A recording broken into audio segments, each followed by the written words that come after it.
m bịara across your video bụ na Chukwu mere ije ikwukọtara okwu ebe a kwukọtara okwu ebe ọ dịka na ọmụ a ka ị na-ekwu si njọ onwe m who be this guy why this guy dey enter me like this bịa check your profile abịabeghị m life before adị m like ịbịa life mana asị who am I ọ bụ na this guy ga-anọ na life na-agwa ndị mmadụ who I be nobody. Yes. I go come live, no matter anybody will see me anywhere, see life where they even they post them anywhere. Fuck you, this is my life. Yes. So you know bambody man. So you enjoy wa ụmụnne m onye ọbụla gbasatakwara ị na-achụ ego anụ a n'ike bụ ya nche ịgwa gị bụ inwe ndidi n'ihe ọbụla ị na-eme no matter ihe ọbụla ị na-eme inwe ndidi na-eme ya obere obere onwe mgbe ọ ga-eru ụta okechie nke ịma onwe ị ga-emenwu. First time mwa ji biro a millionaire no woman no abu. That period ji biro a millionaire. Orulo 6 months. My mother anwo. All my village people say no more be guru my mother. So mbia say ota ka nda shifutam. Na so badero. Niye mere emego.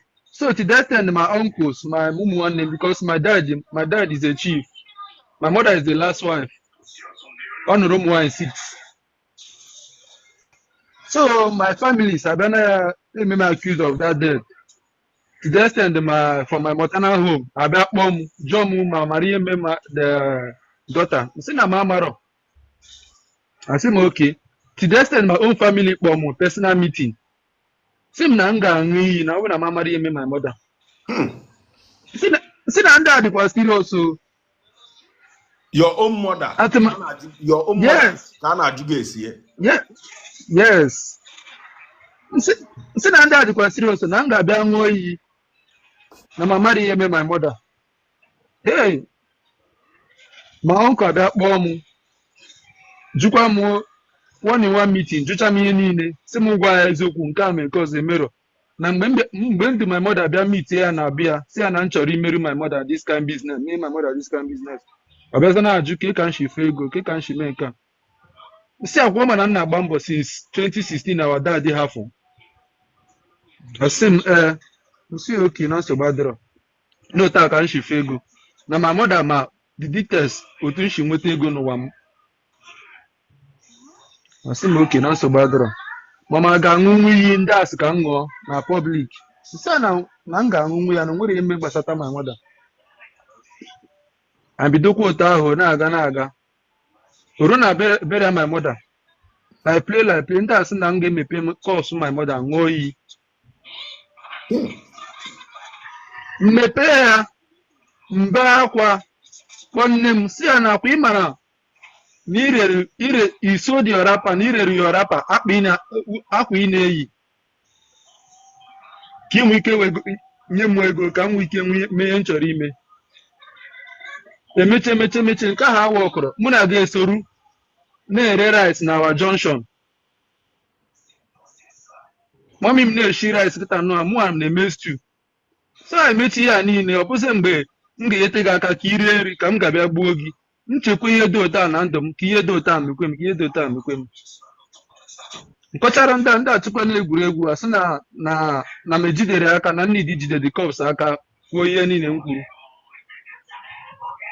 m mechiri ya niile so the reason ji ekwu this story abụrụ to for any other thing for anybody to feel pity about me no maka our young guys ka na-etonite mụ bụ first son na our family anyị the 8th.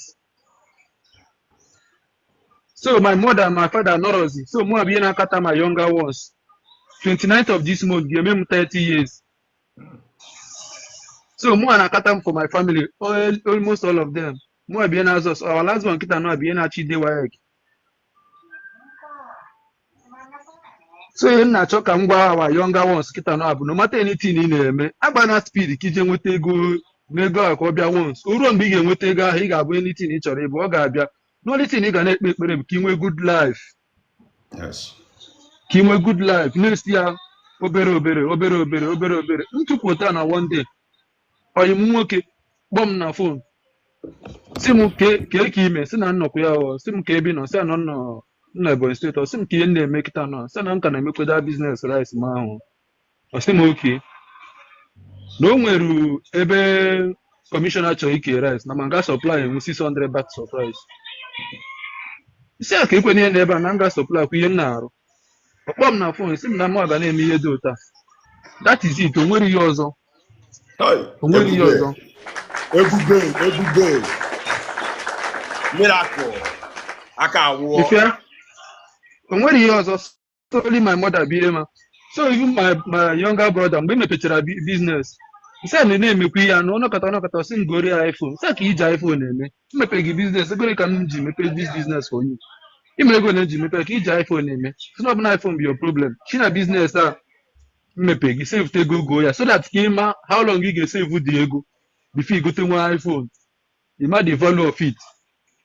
ọsị m oke omeme ọbịa go some iPhone that time say how long ka ị save dị ego sị na save ego a 6 months sị oke akwụ ya ka ị ga na-eme na ndụ gị I don't say to you for life ịma na ị nwere ozi nna ị nwere ozi nne the same thing goes to me anakatakwana ụwa nkịta bịa meeting na ị nwekwere broda na oge nyetere ego aka onwe ozugbo ịgbasa mụ na gị na nke ụwa the same mmadụ inwe the same mmadụ inwe ka m nwere ahịba hapụgo anyị onye ọbụla agago so it's right for us na ka anyị bido yete onwe ya aka ata emego nke m ga-emere gị your younger ones ndị nke ịtọ ka nọ so I have a lot to do ọ nakọta osi na otu uso ụmụazị bịa mewe yahoo mee nke ọzọ nsị na m agwago gị ihe m chọrọ ịgwa gị ihe ọbụla ị chọrọ ime irugo 18 ihe na ọkịta na 22 years ihe ọbụla ị chọrọ ime jee mewe o ruo that time ị ga-afụ mistake ị mere onwe gị maybe that time ọ bụ na ọ dịgo late fine ọ bụ na ọ dịbe late ibidokwa ebe a mazi dị 18